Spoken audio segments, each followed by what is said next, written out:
اپنے باپ کو خالی آتے ہوئے دیکھتی ہیں تو کیا میرے پاس لفظ ہے کہ میں ان کے جذبات کی عکاسی کر سکوں؟ تمہاری بیٹی کا جہیز دیکھنے کے لیے اس مزدور کی بیٹیاں بھی آئیں، تم نے تو داد وصول کر لی، لیکن جو زخم ان کے کلیجے پہ لگا اس کا بداوا کس کے پاس ہے؟ تارا ٹوٹتا سب نے دیکھا، یہ نہ دیکھا ایک نے بھی، کس کی آنکھ سے آنسو ٹپکا، کس کا سہارا چھوٹ گیا۔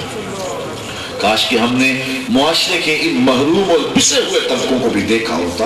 فرمایا یہ شوق گھر جا کے پورا کر لینا، اس کو بیٹا بھی کہہ لینا، سب کچھ کہہ لینا، لیکن وہاں اس کا نام لے کے پکارنا۔ ہو سکتا ہے کوئی یتیم بچہ کھیل رہا ہو اور وہ جب تم اس کو بیٹا کہہ کے پکارو گے تو اس کے جذبات پر خنجر چل جائے کہ آج میرا باپ ہوتا تو مجھے بھی بیٹا کہہ کے پکارتا۔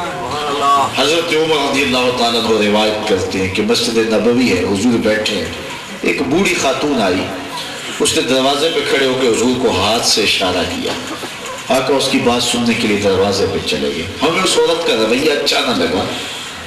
صحابہ فرماتے کبھی کبھی ایسا ہوتا تھا کہ کوئی بدو آ جاتا اور حضور کو قمیص سے پکڑ کے کھینچتا اور حضور علیہ السلام کے کندھے ننگے ہو جاتے، یعنی بڑے رنگ تھے، بڑا انداز تھا، وہاں مختلف قسم کے لوگ تھے، تو اس عورت کا انداز اچھا نہ لگا۔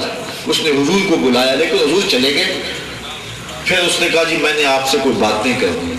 حضور نے فرمایا کرو۔ اس نے کہا یہاں نہیں کرنی۔ کہاں کرنی ہے؟ مسجد نبوی سے باہر کھلی جگہ تھی، کہا وہاں آئے، میں نے وہاں کرنی۔ حضور وہاں چلے گئے، کڑکتی دھوپ، دوپہر کا موسم، اس کی باتیں کہ ختم ہی نہیں ہوتی۔ غصہ بڑا آ رہا تھا کہ لیکن کہہ کچھ نہیں سکتے کہ حضور خود کان لگا کے غور سے سن رہے تھے۔ گھنٹوں کے بعد جب تھک ہار کے خود جانے لگی تو ہم نے عرض کی دست بستہ حضور اس عورت کا توازن عقلی ٹھیک نہیں ہے، پورا مدینہ جانتا ہے، لوگ اس کو دیکھ کے راستہ بدل دیتے ہیں، آپ کا وقت قیمتی، بدن نازک اور کار نبوت کے ہم ذمہ داریاں اور ایسی عورتوں کی بے مقصد سی باتیں اور آپ گھنٹوں سنتے رہتے ہیں۔ حضور نے فرمایا عمر اس بیچاری کی کوئی بھی نہیں سنتا، میں بھی نہ سنا، لیکن تم تے ہیں میری آساں دا سہارا، دس کنوں کرا جے تینوں نہ کرا یاد۔ انسان اپنی تاریخ دیکھے کتنی دردناک تھی اور کن پہلوؤں پہ جا رہی تھی۔ زمانے کو یہ پچھلے دنوں کے اندر دنیا کا ایک بہت بڑا فلسفی یہاں آپ کی یونیورسٹی میں ہے، یا اسلامک یونیورسٹی فیصل آباد جو ہے وہ فیصل مسجد کے نیچے جو ہے، تو وہاں اس نے آ کر کے جو باتیں کی اس میں ایک بات اس نے یہ کہی اور برملا کہی کہ اس وقت دنیا جو ہے وہ رحمت للعالمین کے پیام کی پیاسی ہے۔ اس وقت پوری دنیا کو اگر ہم حضور کا پیغام پہنچا سکے تو دنیا کے امن کی ضمانت بھی حضور ہیں اور دنیا پر خوشیوں کی ضمانت بھی حضور ہیں۔ غریبوں، لاچاروں اور مجبوروں اور دکھیوں اور بے بسوں کی خوشیوں کا سہارا بھی آمنہ کا لال ہی ہے۔ وہ کیا کسی نے کہا تھا، آفتاب زندگی کی ایک شعاع اولی، نور سے تیرے فلک روشن درخشاں ہے زمین، تیری ہستی روشنی کا ایک حسین مینار ہے، ہر کرن جس کی نشان منزل دنیا ہوتی، تیری نظروں نے تراشے ظلمتوں سے آفتاب، پاؤں تیرے چوم کر ذرے بنے ماہ مبی، اے غریبوں کے سہارے، اے یتیموں کی مراد، محسن انسانیت تجھ سا کوئی نہیں۔ ایک شب کا یا ایک دن کا محفل میلاد کیا، ساری زندگی بھی حضور کے نام لگا دے، پھر بھی حق شکر ادا نہیں۔ اتنا بڑا کرم کیا رب نے حضور کو عطا کر کے انسان کا معاشرہ، انسانیت کا معاشرہ ویشیوں کا معاشرہ بن جاتا اگر حضور نہ آتے۔ حضور کا آنا صرف اہل اسلام کے لیے ہی نہیں پوری دنیا کے لیے احسان ہے، اور حضور صرف کسی فرد اور قوم اور مسلمانوں کے لیے نہیں پوری انسانیت کے لیے رحمت للعالمین ہے، اور آقا کے دم سے ہی کائنات کے اندر روشنیاں ہیں اور اجالے ہیں، تو اس لیے اس خوشبو کو پھیلانے کی اور ضرورت ہے۔ یہ پچھلے دنوں کے اندر 12 ربیع الاول کے آس پاس ہمارے علاقے کے قریب جو ہے وہ ایک کانفرنس ہوئی ہے، وفات النبی کانفرنس۔ تو میں کہتا ہوں یار میلاد النبی میں تو ہم پیغام دیتے ہیں کہ آئے آؤ ہمارے نبی آئے، اور حضور علیہ السلام یہ پیغام لے کر کے آئے، تو وفات النبی کانفرنس میں کیا پیغام دیا ہوگا کہ کام ختم ہو گیا، بس ہو گئی؟ عجیب بات ہے، یہ کیا دین ہے، کیا زندگی ہے؟ آؤ اگر زندگی لینی ہے تو آقا کے قدموں میں آنا ہوگا اور حضور کی رحمت کے سائے تلے جینے کا ڈب سیکھو، پھر دیکھو زندگی بہار بن کے مسکراتی ہے کہ نہیں مسکراتی۔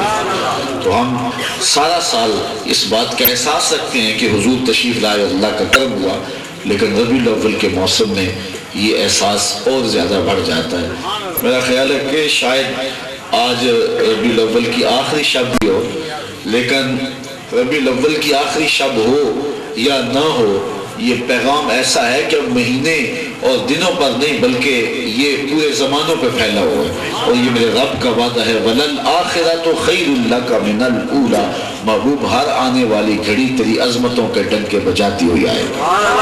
یہ جلسہ وقتی طور پہ تو اختتام پذیر ہوگا، لیکن حضور کے نام کے جھنڈے اور حضور کے نام کے نعرے اور حضور کے ذکر کا تکرار جو ہے وہ کبھی بھی ختم نہیں ہوگا۔